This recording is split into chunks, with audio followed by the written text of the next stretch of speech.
नमस्कार मित्रांनो, बघा हे गणित. ह्या गणितामध्ये बघा दोन संख्या 6x आणि 8x असून त्यांचा मसावी 14 व लसावी 168 आहे. तर एक्सची किंमत किती, म्हणजे एक्सची किंमत आपल्याला विचारलेली आहे. तर ह्या गणितामध्ये बघा की एक फॉर्म्युला आहे. पहिली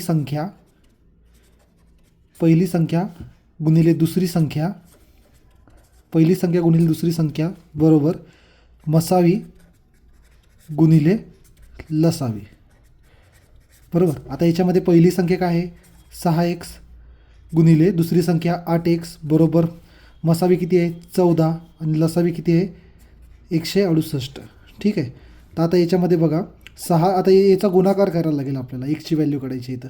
आता इथे गुणाकार करायचा बघा 6 गुणिले 8 म्हणजे किती 6 8 48 आणि x गुणिले x, जेव्हा पण x गुणिले x होईल म्हणजे xचा वर्ग हा पहिला घात असतो, हा पहिला घात असतो आणि घातांकाची बेरीज होते जेव्हा पाया समान असतो तेव्हा, बरोबर 14 गुणिले 168.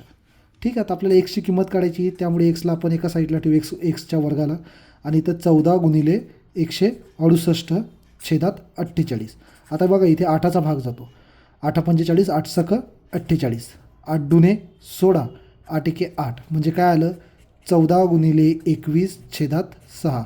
आता बघा इथे 3चा भाग जातो, 3 दुने 6, 3 7 21, परत 2चा भाग जातो, बे के बे, बे 7 14. आता इथे काय आलं 7 गुणिले 7, 7 गुणिले 7 म्हणजे 49, म्हणजे काय एक्स वर्ग बरोबर 49, म्हणजे काय एक्स वर्ग बरोबर 7. 49 कशाचा वर्ग आहे 7चा वर्ग आहे, म्हणजे हा वर्ग कट, म्हणजे एक्सची किंमत किती आली आपली 7. आणि हे बघा याचं उत्तर आहे दुसरं ऑप्शन, उत्तर आहे 7.